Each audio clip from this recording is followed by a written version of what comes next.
আসসালামু আলাইকুম ওয়া রাহমাতুল্লাহি ওয়া বারাকাতুহু। রাতে আমলটি করলে পরী আসবে, সব কাজ করবে সেই পরী। আপনারা শুধুমাত্র রাতে এই আমলটি করুন। রাতে আপনারা যখন এই আমলটি করবেন দেখবেন যে সাথে সাথে আপনাদের সামনে একটি পরী আসবে এবং সেই পরীটিকে আপনি যেটা বলবেন সেই কথাই শুনবে। আপনারা যে কোনো কাজ দিলে সেই কাজটি অবশ্যই করে দিবে, কিন্তু তার জন্য অবশ্যই তো আপনাদের রাতে এই আমলটি করতে হবে। একদম ছোট্ট একটি আমল। আপনাদের কিন্তু পরী বন্ধু হয়ে থাকবে সারা জীবন এবং আপনারা সারা জীবন সেই পরীটিকে দিয়ে সকল কাজ করিয়ে নিতে পারবেন। সেটা যে কোনো কিছু আপনারা চাইতে পারেন, সেই চাওয়া পাওয়া আপনাদেরকে অবশ্যই পূরণ করে দিবে সেই পরীটি। আপনারা কোনো কিছু চাওয়া মাত্রই সেই পরী আপনাদেরকে সেগুলো জিনিস এনে দিবে যেগুলো আপনারা সেই পরীর থেকে চাইবেন। মনে রাখবেন, আপনাদের কিন্তু এই আমলটি রাতে করতে হবে, খুব বেশি রাতে নয়। আপনারা যে সময় ঘুমাবেন সেটা হতে পারে রাতে, গভীর রাতে হতে পারে, সন্ধ্যার পর হতে পারে, যে কোনো টাইম। কিন্তু মনে রাখবেন, রাতে আপনারা অল্প যে কোনো সময়ের ভিতরে এই আমলটি করতে পারবেন, কিন্তু রাতে আপনাদের এই আমলটি করতে হবে। তো নিয়মগুলো আপনাদেরকে বলে দিব এখন, যে আপনারা কীভাবে আপনাদের সামনে একটি পরী আনবেন এবং সেই পরীটি যখন আসবে তাদেরকে দিয়ে আপনারা কীভাবে সকল কাজ করিয়ে নেবেন একদম সহজভাবে এখন জানিয়ে দিব। তার আগে আপনারা এখনও এই ভিডিওটিতে যারা লাইক দেননি লাইক দিবেন, আর আপনারা আগে থেকে এই চ্যানেলটি যারা সাবস্ক্রাইব করে রেখেছেন আপনাদের জন্য অনেক বেশি ভালোবাসা রইল। তো আপনারা এখনও এই চ্যানেলটি যারা সাবস্ক্রাইব করে রাখেননি এরকম আরও নতুন আমলের ভিডিও পেতে অবশ্যই চ্যানেলটি সাবস্ক্রাইব করে রাখবেন। এখন আপনাদেরকে এটা একদম সহজভাবে জানিয়ে দিব যে আপনারা রাতে কীভাবে আমলটি করবেন। এটা তো আপনাদেরকে এখন জানিয়ে দিব, কিন্তু মনে রাখবেন আপনাদের রাতে তো এই আমলটি করতে হবে, কিন্তু তার জন্য অবশ্যই একটি ছোট্ট দোয়া পড়তে হবে। যে দোয়াটি এত ছোট যে আপনারা আশা করি সেই দোয়াটি বাচ্চারাও খুব সহজেই মুখস্থ করতে পারবেন। দোয়াটি আপনাদেরকে এমনভাবে পড়তে হবে, কীভাবে আপনারা পড়বেন সেটা তো আপনাদেরকে জানিয়ে দিব, কিন্তু এমনভাবে আপনাদেরকে সেই দোয়াটি পড়তে হবে যেন মনে মনে পড়া হয়। আপনারা যদি সেই দোয়াটি আপনাদের মতো করে পড়েন, মানে উচ্চ স্বরে অথবা উচ্চারণ করে জোরে জোরে করে যদি আপনারা পড়েন তাহলে কিন্তু হবে না। অবশ্যই আপনাদের সেই দোয়াটি মনে মনে পড়তে হবে। তো আপনাদেরকে এখন সেই দোয়াটি মাত্র একবার তেলাওয়াত করে শোনাচ্ছি, আপনারা মনোযোগ দিয়ে দোয়াটি শুনুন।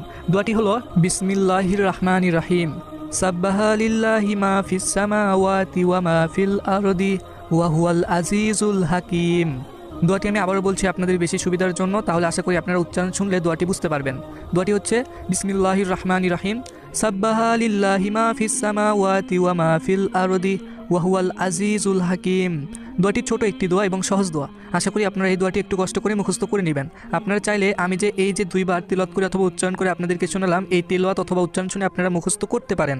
আবার আপনারা চাইলে একটু পরে এই ভিডিওটির স্ক্রিনে বাংলা এবং আরবি লেখা দিয়ে দিব দোয়াটি, আপনারা সেখান থেকে চাইলেও দোয়াটি মুখস্থ করে নিতে পারেন। তো আপনাদেরকে এখন এই আমলটি শুরু থেকে শেষ পর্যন্ত কীভাবে করতে হবে সেটা বলছি, কিন্তু মনে রাখবেন আপনারা তা জানানোর আগে একটি আপনাদেরকে গুরুত্বপূর্ণ কথা বলে রাখি। সেটা হচ্ছে, আপনারা যদি আমলটি করতে চান অবশ্যই এই ভিডিওটি একটি সেকেন্ডও মিস করা যাবে না, কারণ এই ভিডিওটির মাধ্যমে আপনাদেরকে এই আমলটি করার জন্য যে দোয়া পড়তে হবে এবং এই আমলটি শুরু থেকে শেষ পর্যন্ত কী কী করতে হবে এই ভিডিওটির মাধ্যমে জানিয়ে দেওয়া হয়েছে। তাই আপনারা অবশ্যই একটি সেকেন্ড মিস করলে কখনোই বুঝতে পারবেন না। তো আপনারা এই আমলটি করার শুরুতে প্রথমে আগে অজু করে নেবেন।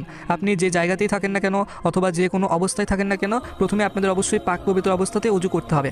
আপনারা আগে অজু করে নেবেন, তারপর একটি সুন্দর জায়গাতে বসবেন, যে জায়গাটি পরিষ্কার হতে হবে। অবশ্যই আপনারা চাইলে এই আমলটি আপনার বিছানার উপরেও করতে পারেন, অথবা আপনারা চাইলে যে কোনো জায়গাতেই এই আমলটি করতে পারেন, সেটা মাটিতেও হতে পারে, কিন্তু অবশ্যই সেই জায়গাটি যেন পরিষ্কার হয়। প্রথমে আপনারা যখন সেই জায়গাতে বসবেন, মনে রাখবেন সেই জায়গাতে বসার পর আপনারা একটি ছোট্ট দোয়া পড়বেন।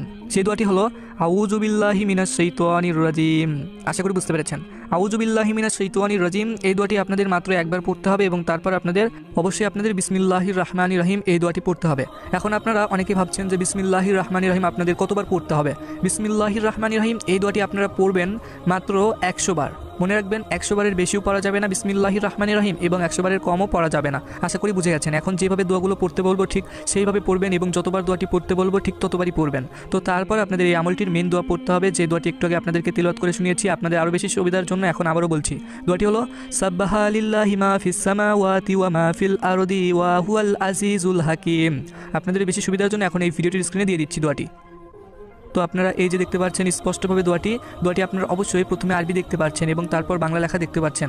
অবশ্যই আপনারা চাইলে আরবি লেখা দেখে মুখস্থ করতে পারেন অথবা বাংলা লেখা দেখেও মুখস্থ করতে পারেন, কিন্তু মুখস্থ যেন অবশ্যই সঠিক হয়। আর আপনারা যখন এই আমলটি করার জন্য মানে পড়ি আপনাদের সামনে আনার জন্য যখন দোয়াটি পড়বেন সেই সময় কিন্তু কোনোভাবে দোয়াটি ভুল করা যাবে না। এই দোয়াটি আপনাদের তারপর পড়তে হবে মাত্র 755 বার। মনে রাখবেন 755 বার। আপনারা চাইলে হাতে গুনে গুনেও পড়তে পারেন অথবা তসবিহ হাতে নিয়েও আপনারা 755 বার পড়তে পারেন, কিন্তু আপনারা কোনোভাবে ভুল করবেন না। 755 বারই আপনাদের ঠিক পড়তে হবে। আশা করি বুঝে গেছেন। তো এই দোয়াটি যখন পড়া হয়ে যাবে তারপর আপনারা চোখ বন্ধ করবেন। চোখ বন্ধ করে নিয়ে তারপর আপনাদেরকে অবশ্যই মাত্র 21 বার বিসমিল্লাহির রহমানির রহিম, বিসমিল্লাহির রহমানির রহিম, বিসমিল্লাহির রহমানির রহিম এইভাবে পড়তে হবে। যখন আপনাদের বিসমিল্লাহির রহমানির রহিম 21 বার চোখ বন্ধ করে পড়া হয়ে যাবে, তারপর আপনারা চোখ খুলবেন। চোখ খোলা মাত্রই দেখবেন যে আপনাদের সামনে একটি রাতেই পরী হাজির হয়েছে। অবশ্যই আপনারা সেই পরীটিকে প্রথমে সালাম দিবেন, তাদের সাথে বন্ধুত্ব করবেন, তাদেরকে আপনারা যে কথা বলবেন সেই কথাই শুনবে, যে কাজ দিবেন সেটা একদম সাথে সাথে করে দিবে।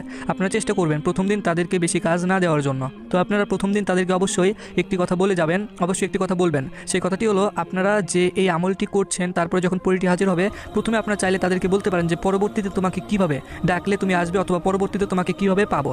তাহলে সেই পরীটি আপনাদেরকে বলে যাবে যে পরবর্তীতে কিভাবে আসবে। আশা করি বুঝতে পেরেছেন। এভাবে আপনাদের এই আমলটি করতে হবে। আপনাদেরকে একদম সহজভাবে এই আমলটি শুরু থেকে শেষ পর্যন্ত নিয়মগুলো জানিয়ে দিলাম। আর আপনারা অবশ্যই এই ভিডিওটির কমেন্টে মাত্র 3 বার আমিন লিখবেন। আপনারা চাইলে 3 বারের বেশিও আমিন লিখতে পারেন। আর আপনারা যারা নামাজ পড়েন না, অবশ্যই সকলেই নামাজ পড়বেন।